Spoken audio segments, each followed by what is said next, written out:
Praise the Lord. ദൈവനാമത്തിന് നന്ദിയോടെ സ്തോത്രം. അനുഗ്രഹിക്കപ്പെട്ട പുത്തൻ പ്രഭാതത്തിനായി നമുക്കൊന്നിച്ചു ചേർന്ന് സ്വർഗത്തിലെ ദൈവത്തെ വാഴ്ത്താം, നന്ദി കരേറ്റാം. 2025 ഏപ്രിൽ മാസം 3-ാം തീയതി വ്യാഴാഴ്ച ദൈവസാന്നിധ്യം അനുഭവിപ്പാൻ ആയുസ്സും ആരോഗ്യവും ബലവും നൽകിയ സർവശക്തനായ ദൈവത്തിന് സ്തുതി സ്തോത്രങ്ങൾ അർപ്പിച്ചുകൊണ്ട് ഇന്നത്തെ വാഗ്ദത്ത വചനത്തിനായി ഒരുങ്ങാം. ഇന്ന് ജീവജലത്തിൽ കൂടി പ്രോമിസ് വേഴ്സായി നമുക്ക് ലഭിച്ചിരിക്കുന്നത് അപ്പോസ്തല പ്രവൃത്തികളുടെ പുസ്തകം 12-ാം അധ്യായം 6-ാം വാക്യം. Acts of the apostles chapter 12 verse 6 നാം ഇപ്രകാരം വായിക്കുന്നു. ഹെരോദാവ് അവനെ ജനത്തിന്റെ മുമ്പിൽ നിർത്തുവാൻ ഭാവിച്ചതിന്റെ തലേരാത്രിയിൽ പത്രോസ് 2 ചങ്ങലയാൽ ബന്ധിക്കപ്പെട്ടവനായി 2 പടയാളികളുടെ നടുവിൽ ഉറങ്ങുകയായിരുന്നു. വാതിലിന്റെ മുമ്പിൽ കാവൽക്കാർ കാരാഗ്രഹം കാത്തുകൊണ്ടിരുന്നു. അപ്പോസ്തല പ്രവൃത്തികളുടെ പുസ്തകത്തിൽ പെന്തക്കോസ്ത് നാളിന് ശേഷം അത്ഭുതകരമായ നിലയിലായിരുന്നു പുതിയ നിയമസഭയുടെ വളർച്ച. മുക്കുവനായ പത്രോസ് ഒറ്റ പ്രസംഗത്തിൽ 3000 പേര് രക്ഷിക്കപ്പെട്ട് സ്നാനപ്പെട്ട് ആരംഭിച്ച സഭ നോക്കി നിൽക്കുന്നതിനിടയിൽ വളർന്നു. ഇത് അധികാര കേന്ദ്രങ്ങളെ ആകമാനം ഭീതിയിലാഴ്ത്തി. ഹെരോദാവ് ദൈവമക്കളെ കൊല്ലുവാൻ കൈനീട്ടി. അങ്ങനെ യോഹന്നാന്റെ സഹോദരനായ യാക്കോബിനെ വാൾ കൊണ്ട് കൊന്നു. അത് യഹൂദന്മാർക്ക് തൃപ്തിയായി സന്തോഷമായി എന്ന് അറിഞ്ഞപ്പോൾ ഇതാ പത്രോസിനെയും പിടിച്ചു.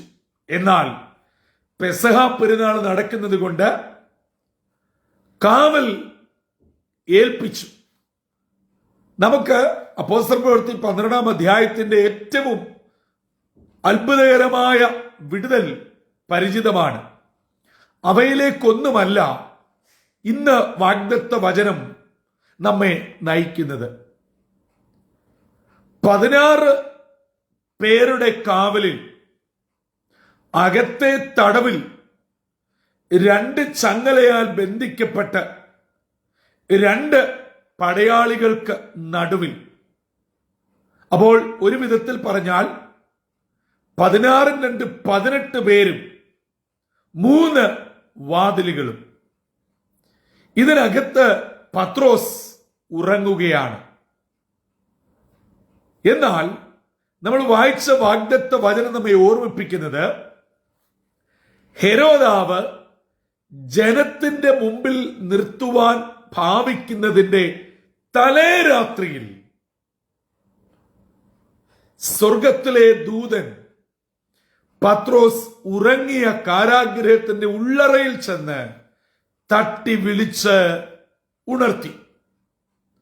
അതേസമയം പുറത്ത് പടയാളികൾ കാരാഗ്രഹം കാവൽ കാത്തുകൊണ്ട് തന്നെ ഇരുന്നു. പ്രിയ ദൈവമക്കളെ, എന്നെയും നിങ്ങളെയും ശത്രു തകർക്കുവാനും പിച്ചി ചീന്തുവാനും ഇല്ലായ്മ ചെയ്യുവാനും പദ്ധതിയിടുമ്പോൾ അവന്റെ കയ്യിൽ ഏൽപ്പിക്കാതെ തക്ക സമയത്ത് വിടുവിക്കുന്ന ഒരു ദൈവമുണ്ട്. പത്രോസിന് വിടുതൽ അറിയാത്ത ക്രൈസ്തവ ജനതയില്ല.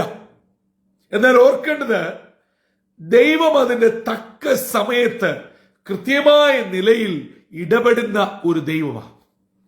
ഈ പ്രഭാതത്തിൽ ചില വിഷയത്തിൽ വ്യാകുലപ്പെട്ട് എന്നെ കേൾക്കുന്നവരുണ്ടോ?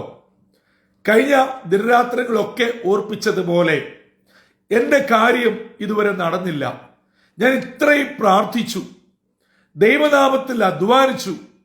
എന്റെ മകന്റെ വിവാഹം, എന്റെ മകളുടെ വിവാഹം, ഒരു വിസായ്ക്ക് വേണ്ടി ഞാൻ ആഗ്രഹിച്ചു, ഒരു ജോലിക്ക് വേണ്ടി ഒരു വാഹനത്തിനു വേണ്ടി, ഒരു ഭവനം, ആത്മീയ ശുശ്രൂഷ, നല്ലൊരു സ്ഥാനക്കയറ്റം, നല്ലൊരു ട്രാൻസ്ഫർ എന്നു വേണ്ട, ആത്മീയ ജീവിതത്തിലും ഭൗതിക ജീവിതത്തിലും നാം ആഗ്രഹിക്കുന്നതും പ്രാർത്ഥിക്കുന്നതുമായ പല വിഷയങ്ങൾക്കും ഇതുവരെ നമ്മൾ ആഗ്രഹിച്ച ഒരു മറുപടി കിട്ടാതെ, ഉത്തരം കിട്ടാതെ വ്യാകുലപ്പെടുന്ന ആരെങ്കിലും എന്നെ കേൾക്കുന്നുണ്ടോ? അതിന് ഇന്നത്തെ വാഗ്ദത്ത വചനം നമുക്ക് നൽകുന്നത് ഒരൊറ്റ ഉത്തരമാണ്. അതിന്റെ കൃത്യമായ സമയം ഇതുവരെ എത്തിയിട്ടില്ല. നമുക്കാണ് ധൃതി. അയ്യോ, മോളുടെ വിവാഹം, മോന്റെ വിവാഹം ശരിയാണ്, പക്ഷേ ദൈവത്തിന്റെ സമയം എത്തിയിട്ടില്ല.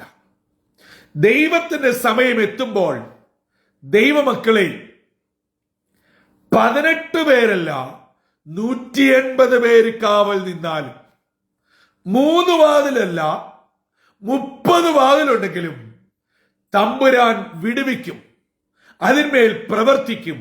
നമ്മുടെ അനുഗ്രഹത്തെ എങ്ങും ആരും തടയാതെ വണ്ണം നമ്മിലേക്ക് തരുവാൻ ദൈവം വിശ്വസ്തനാണ്.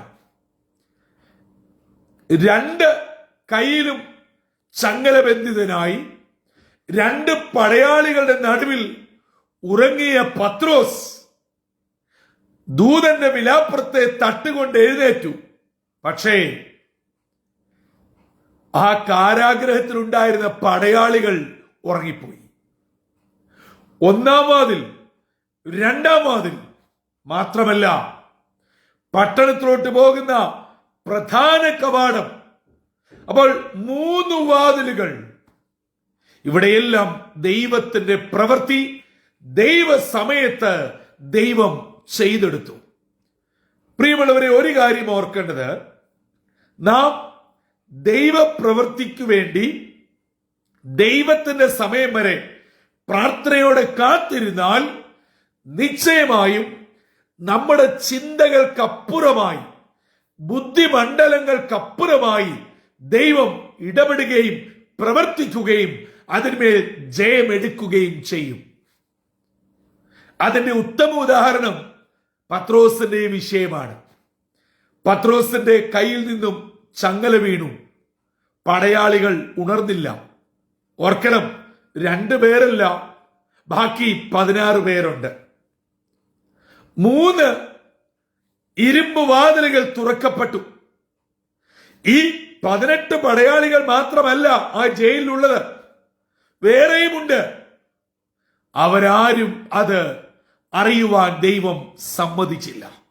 അതെ, നമ്മുടെ അനുഗ്രഹത്തെ തടയുവാൻ എത്ര വലിയ ഇരുമ്പ് വാതിൽ കൊണ്ട് ആര് നിന്നാലും, പടയാളികൾക്ക് തുല്യമായ പലവിധ പദ്ധതികൾ നമുക്കെതിരെ ഒരുക്കിയാലും, സഹോദര സഹോദരി, പ്രിയ മാതാവേ പിതാവേ, നമ്മുടെ പേരുള്ള വിടുതലിനെയും അവർക്കൊന്നും ചെയ്യുവാൻ പറ്റുകയില്ല.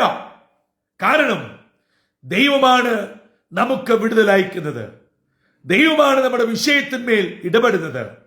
അങ്ങനെയെങ്കിൽ ഈ പ്രഭാതത്തിൽ പത്രോസിനെ ഹെരോദാവിന്റെ ആഗ്രഹമനുസരിച്ച് ജനങ്ങളുടെ കയ്യിൽ ഇട്ടുകൊടുക്കുവാൻ സമ്മതിക്കാതെ പത്രോസിനെ വിടുവിച്ച ദൈവം ഇന്ന് പകൽ ഞാൻ നിങ്ങൾ കടന്നു പോകുന്ന പ്രതികൂലമേറിയ പ്രതിസന്ധിയേറിയ ജീവിതത്തിന്റെ പ്രശ്നത്തിൽ നിന്നും തക്ക സമയത്ത് തന്റെ ദൂതനെ അയച്ച് വിടുവിക്കുകയും നമ്മെ എത്തേണ്ട സ്ഥാനത്ത് സുരക്ഷിത കരങ്ങളിൽ എത്തിക്കുകയും ചെയ്യുന്ന ഒരു ദൈവം ജീവിക്കുന്നു.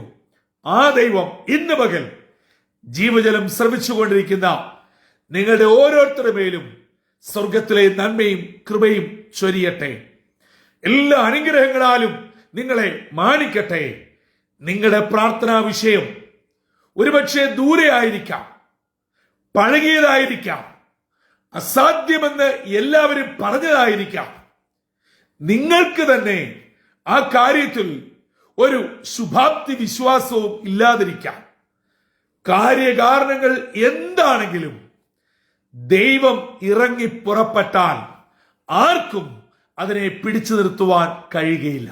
ആകയാൽ തന്റെ കൂട്ടു സഹോദരങ്ങൾ സഭ ശ്രദ്ധയോടെ പ്രാർത്ഥിച്ചതുപോലെ നമുക്കും ഒന്നിച്ചേർന്ന് പ്രാർത്ഥിക്കാം.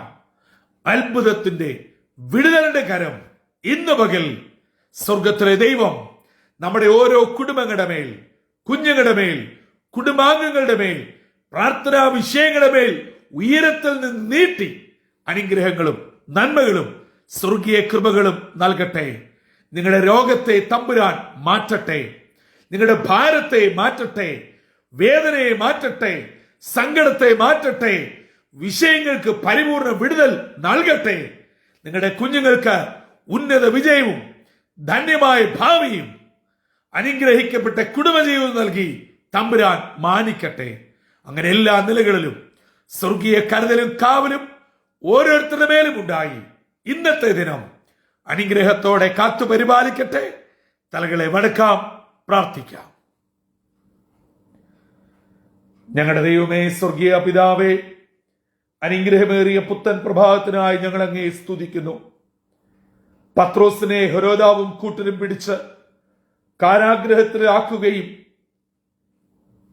ജനത്തിന്റെ മധ്യേ വിചാരണയ്ക്കായി നിർത്തുന്നതിന്റെ തലേ രാത്രിയിൽ തന്റെ ദാസനമേൽ ദൈവപ്രവൃത്തി അവിടുന്ന് ഇടപെട്ട് പ്രവർത്തിച്ചതും ഇന്ന് ഞങ്ങളെ കേൾപ്പിച്ചതിനായി സ്തോത്രം.